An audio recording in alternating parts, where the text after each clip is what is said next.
Hey everyone, it's me Max, your Silverhammer. I'm back today with another YouTube video. Today we're doing another Strategus post cap, where I go over a kind of a game that I played and we talk a little bit about it and why it was significant and what we can maybe learn from it a little bit. Trying to do some more educational stuff on the channel too, not all just bullshit, rage bait bullshit. So yeah, by the way, only about 40% of you subscribe. Hit the like and sub buttons. Okay, so my opponent today is Dav M. Holmes, kind of a lower rated player. And sometimes when we see lower rated players, we immediately throw on an anti-lotto setup, which this isn't really like. It's more of like a anti-lotto setup, not a noob killer with the high bombs. But you know, whatever. So I instantly threw this on, and this guy's actually gotten a win on before. So you know, or a couple wins actually. I'm not going into this thinking like, oh, I'm just gonna steamroll. But anyways, we'll get it started going here. Pretty standard open. I start out with a lot of captains here. Got some high pieces. Basically, when you are playing against lower rated players, it's not a horrible idea to just go ahead and have a lot of your high pieces accessible. You'll see a lot of higher level players. Again, I've always been an advocate for like lower level players because I am a lower level player. I just made a huge celebration about hitting 300 ELO on Strategus. By the way, that's not an insanely incredible milestone. I mean, it is, but it's not. Okay, 300 on Strategist would be like the equivalent of probably about hitting gold on the old site. Okay, and it would probably be the equivalent of probably like hitting like mid diamond on Stratego.com right now. Okay, and maybe just diamond. We'll just say diamond on Stratego.com. Okay, it's not insanely incredible. But it means a lot to me. I have never really been a top tier player. I've always been an advocate of teaching really new players slash beginner slash maybe beginner intermediate that are trying to climb the ranks. So when you are in a scenario where you're going to be going against someone who, is maybe more prone to lotto, maybe a little bit more prone to just kind of taking a lot of risks, you want to have your pieces ready to defend. That's why I have a pretty aggressive spy, general, marshal. I don't really like the colonel and major next to the bombs like this, but it is what it is. Miners in the back is always a staple, and yeah, I like starting with captains a lot because typically, especially against lower level players, they're gonna have really weak starting six pieces.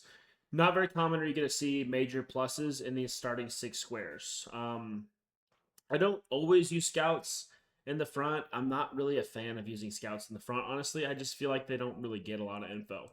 So anyways, let's continue into the game here. And we already got a scout picked up. I don't really like this lieutenant here, but it is what it is. You can be kind of aggressive with your starting six pieces. Thing is, like right here, a lot of players might be like, "Man, that's really unfortunate." It is unfortunate, going down the early lieutenant, but it's no reason to freak out. Scout the lieutenant there. Again, this is why we start with captains. Lower level players often have really weak pieces like this. Picking up a lieutenant. Worst case, you get taken by a major, and you have a piece for a piece and info. That's the best potential trade you can get. I scout a general here, which is really great. This is why I like kind of having scouts kind of in the second row, so you can kind of shoot them up at pieces that start to press once you get past the initial pieces, okay? Just so that your scouts can be more productive. Like, if you're scouting the first six pieces, again, you're typically just going to find captains or less, which you can just find with a captain anyways, right? So, not always, I mean, sometimes you'll get lucky, like the 10% of games you're going to find that colonel or major, maybe even the marshal. But like again, that's 10% or less. We should be going for averages of like 60% or more if it's going to be a strategy that's viable long term, right? So, anyways, we scout out that general. Great scout for me. Kind of lucky too because I was just prepared to just fire the scout at anything. It just so happened to be general, so I'm not going to take full credit on like a very purposeful scout. Not the best push up by a miner by me too. Kind of just bluffing too much here. Honestly, I want to call this out really quick. There's no reason this shouldn't be anything at least. Like, I mean, it could be a very weak piece, but I run the risk of this miner being captured by like a lieutenant or captain or something like that. Not my best moment here, but it is what it is. I press my luck again here with this captain. Again, you can press with your initial pieces. You're gonna find bombs. You're gonna find other pieces. That's kind of the goal of those initial six pieces. Oftentimes in a lot of my games, you'll see me start to go down captains quick. captains are very weird pieces once you start to get to the mid game because they're kind of like majors. So you don't really want to lose them at that point, but it's tough to guard them. So sometimes with the captains, I kind of just get aggressive and just see what I can find. In this case, I got 2 pieces, plus I found a colonel. I would say that's a successful captain. Now, obviously, if you're playing like top level players, like, yeah, every piece counts and you can't take as many risks. But when it's a fairly like moderate level play or lower, you could probably get it back at some point. Okay, so Scouts exchange. And he's going to go ahead and hit my captain here. Again, every piece that you pick up with 1 piece is huge. So in this instance right here, I picked up 2 pieces for not even losing 1 piece yet. That is significant, okay? So like, interpret what he had here on his starting pieces here. He had a sergeant and a scout. You know, not very strong, right?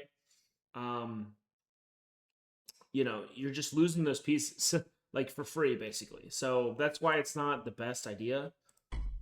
I do find the bomb, which is slightly unfortunate, but it's not the end of the world. And he finds my bomb for a scout. At this point, when we look at the graveyard, it looks like I'm actually kind of getting beat up pretty hard here. You know, I'm down the 2 captains, but I'm up to 2 sergeants, and we're even on the scouts. But if you look at my board, I've only moved 1, 2, 3, 4 pieces, and he knows the bomb.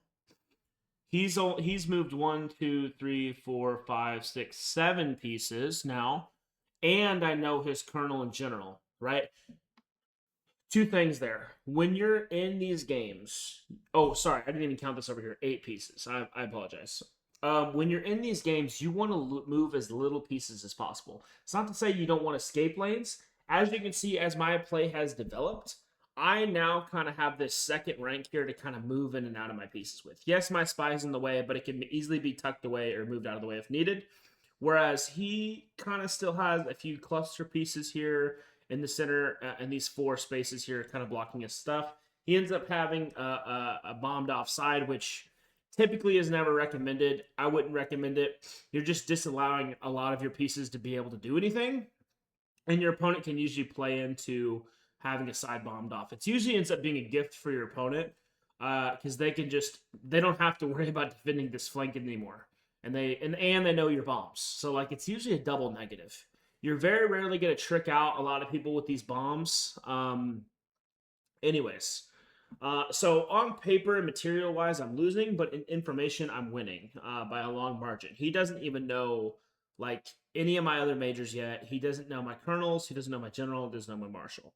Okay, this game's going to develop quite a bit fast here, though. Obviously, as you can see, that there's not that many more moves left. Okay, he scouts the scout.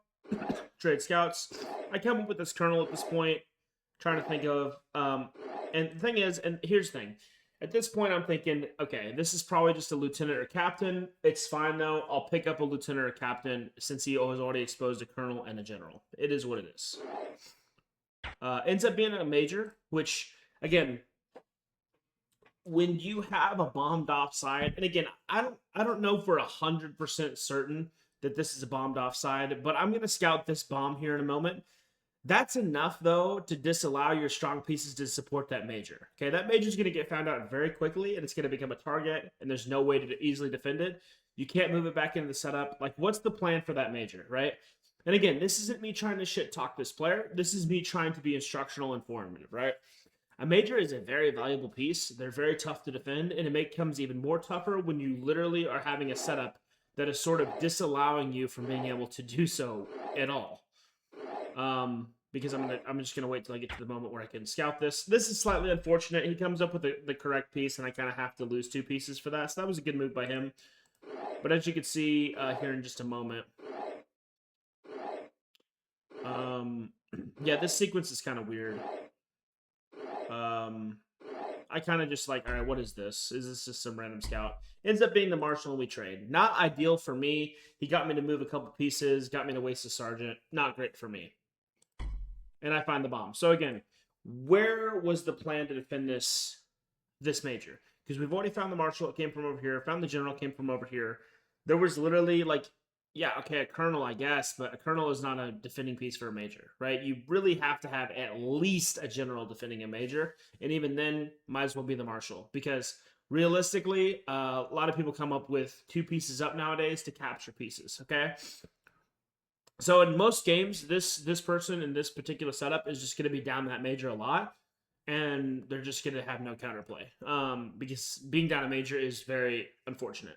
But when we look at the graveyard of this particular game at this particular moment, I'm down a full major, or no, I'm up the major. Sorry, down the two captains, and I'm down a minor, but I'm up the sergeant, down a scout. So it's kind of even.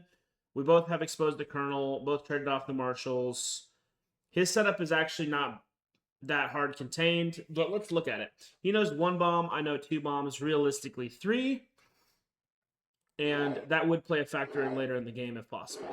So now he immediately comes in with the general, which here's the thing. Like, this isn't a horrible play. Problem is, realistically, and it's kind of like he's forcing me to trade, I guess.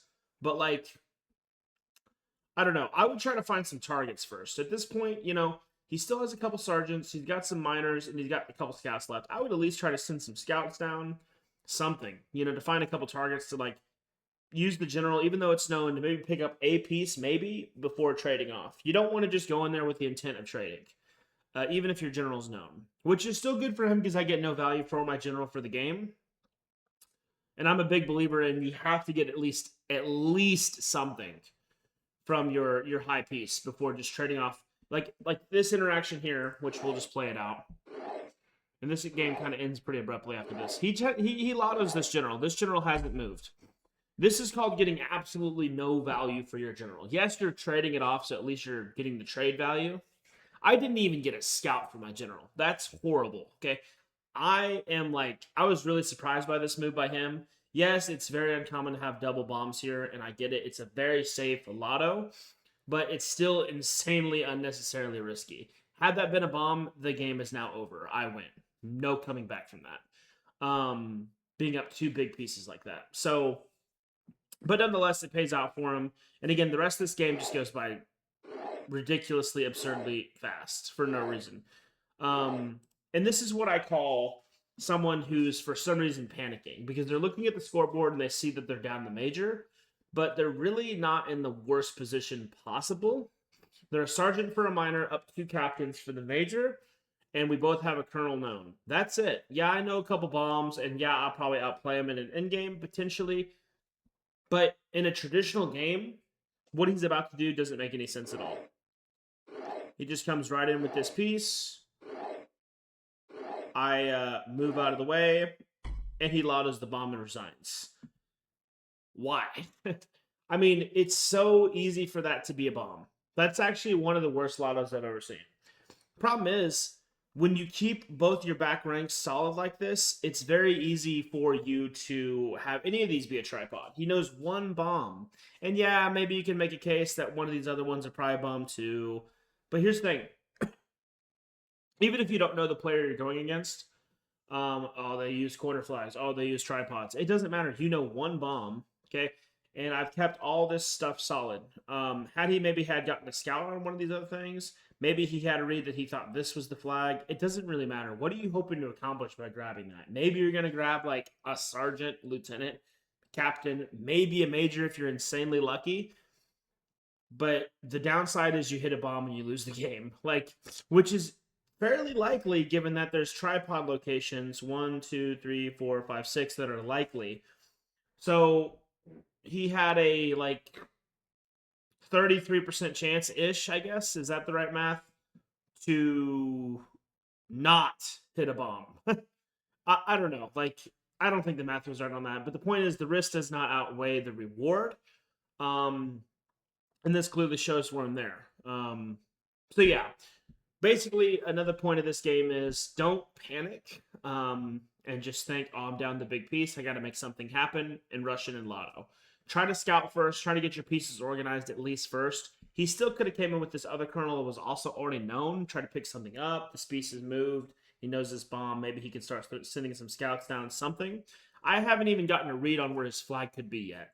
I do have a read that he has 3 bombs exposed, most likely. I mean, I didn't confirm this one yet, but we could safely deduce that usually when players do this, this is a 3-bomb thing.